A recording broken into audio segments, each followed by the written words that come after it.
Welcome to the first episode of Angela's Wings.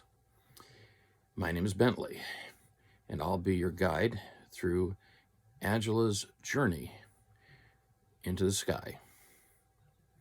You might be asking why I'm wearing this silly leather helmet and these goggles. Well, it's something that it developed in the last few days, and it's representative of Angela's goals and her aspirations. Basically, the same thing pilots used, drivers used in the heroic age, the goggles, the leather helmet, and that's symbolic of that. And the reason why, so I'll introduce you to Angela. She's not going to be in this video at all, but she is the center of this video, and she's the reason for this video. Angela is my ex-wife. She's the mother of my children and grandmother to my three grandchildren, our three grandchildren. Angela has gone through more than any human being I've ever known. And none of this has to do with us being apart. That's something totally different. We're still friends. We still support each other. We look out for each other. It's not a typical, screw you type relationship. It's just not. We're we back each other up. And what's happened to Angela is a terrible thing. About 10 years ago, she was diagnosed with a particularly virulent form of breast cancer. She went through chemo and radiation, came out a shell of her former self.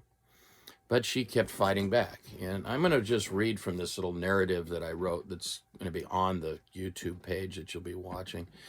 And I want to give you a personal relation to this so I can explain a little more and tell you where we're coming from. Angela's a woman in her early 50s. And she's taken on projects that most of us would never take on. She took on a Skoolie bus, and she began converting it into a home. She designed what she wanted and began the restoration.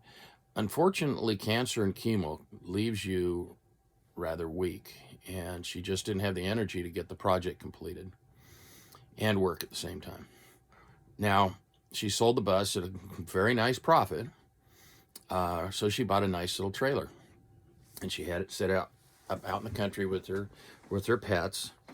And she had been remodeling the trailer, and I had come out to look at it. She put in new flooring, and she got this little buffet that went in the kitchen. She adapted it so it fit in there, and it was absolutely gorgeous. She had all her little tools. She had a little skill saw, and the electric drill. She managed to purchase all those things, and so she could do the woodwork and things that need to be done. And I helped her wire up the water tank.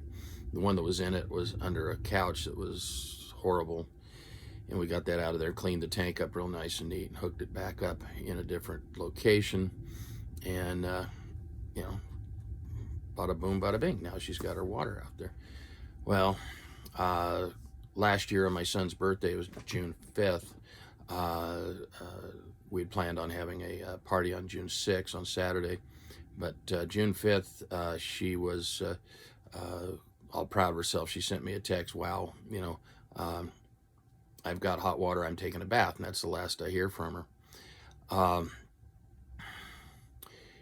few hours later, I get a frantic call from a neighbor that there'd been a terrible explosion out there and the entire trailer has been destroyed.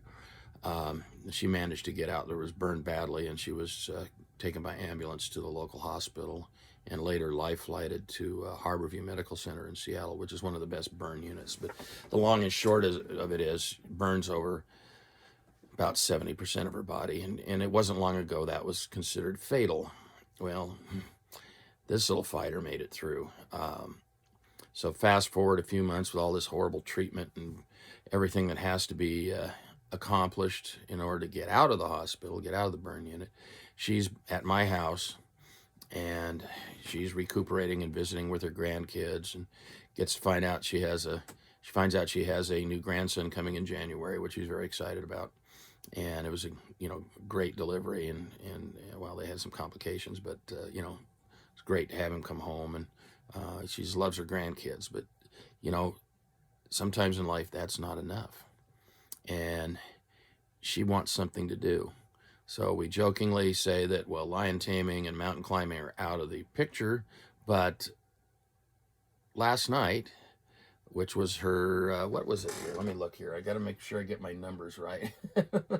9-year anniversary of beating cancer's ass. 9 years out of it without any, flare-ups. And that's a major thing. But, of course, then there's these burns. And she said, I'll take chemo any day over the burns. It's like, okay, chemo is, to me, is like the worst thing. And then you bring in burns. It's like, terrible. And I'm, right with her, knowing what she's suffering and so forth, but not like she's suffering, but I'm there. I know what she's gone through and the surgeries and the reconstruction and stuff and the things she's lost. Her hands and her face were burned terribly. Her hands are still somewhat usable, but, severely restricted.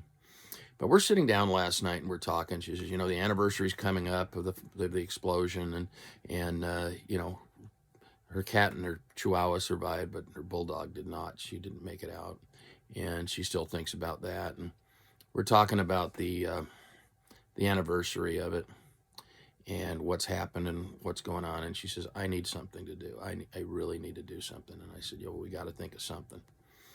And because there's a lot she can't do. Well, just sitting around talking, she says, God, I love biplanes. They're so cool. I'd love to have a biplane. She says, I know I'll never own one, but she says, I want to have a biplane. And I said, well, that's as cool as hell, And I introduced her to Trade a Plane and Kristen Eagles and Pitts S1s and Staggerwing Beach, and all these birds. And I showed her that, and she got all excited. And then I got her on YouTube and had her watch 74 Gear. There's a guy named Kelsey who's just a really cool pilot. He's a 747 captain. And, he's come up through it like all the rest of us pilots came through, all the mistakes and, learning all the tricks of the trade, what you do and don't do. And, how do you deal with ATC? How do you deal with, little mistakes that you make when they call you? He's got a particularly interesting video where he has the audio of Harrison Ford landing on a taxiway. That's like bozo no, right? And they have him call the FAA Flight Standards District Office, which is typical when you flub like that. And I just thought it was funny because Harrison Ford was very contrite and very humble, and he says, hi, I'm the schmuck that landed on Charlie. So, I don't know what you heard about Harrison Ford, but he seems to be a pretty straightforward, humble guy when he's in his airplane, and that's pretty cool. I have a lot of respect for that. And this Kelsey guy, I got a lot of respect for what he does because he understands how it is, and he does take and show the humorous side of it. And people, pilots make a boo-boo, and everybody else in the industry calls him out. And it's what you do. It's just everybody, has fun with you. But she watched a few of his videos last night, and she's really excited, and she's wanting to get her pilot's license. So I ordered up an E6B, which is a handheld calculator that you use for flight planning and such. Just spin the dial and move this and that. It just does, it's not an electronic item. It's like a slide rule for pilots. I ordered one of those. She doesn't know it yet. And then I got her a ground school book. And in a few days, we'll venture out to an airport, and I'm going to get her first flight. But I wanted to talk to you about Angela and let you know, this is what it's going to be about. This is what we're doing. And we just, can't wait to get going and see what she does with that. It's exciting times. She's found something that will really interest her because it's so easy to fall into depression. It's so easy to be affected by it. It is depressive. It's a horrible thing that can happen. And, I wouldn't wish it on my worst enemy. I mean, it's beyond comprehension. And, I can't comprehend the amount of pain she's gone through because I haven't gone through it, and it's that kind of pain. And she's fought back, and, she's up and around, and she's very alert, and she's remembering all kinds of interesting things. So that's what this is about. This channel is Angela's Wings, and we're going to show you Angela, and we're going to let you enjoy watching her take the controls of an airplane and fly. I won't be on board the airplane. I'm not going to train her to fly. I'm going to give her pointers and stuff, but she's going to get a regular certified flight instructor, and I'm going to place cameras in the aircraft so you can see her face and you can see from behind her what's going on, and you can hear the conversations that are going on. And obviously it will be edited. We're not going to take a 2-hour flight and make you sit through it. We're going to go through the the major points of the flight and her learning and so forth, and I think you all get a real kick out of it, because she's highly excited about doing this, and we're going to get it going. So thanks for tuning in, and please hit the subscribe and the like button. We'll be putting up a PayPal account, possibly a GoFundMe, and a Patreon, so Angela can use all the help that she can get. She's hasn't even got her disability yet, and she can't work. So we're going to need some help from the YouTube community, and I know you're a very generous community. I've watched many people that have become friends accomplish their goals with the help of the YouTube community, which is a wonderful thing, and I thank you for all that. So stay tuned. We'll be bringing more Angela's Wings to you shortly.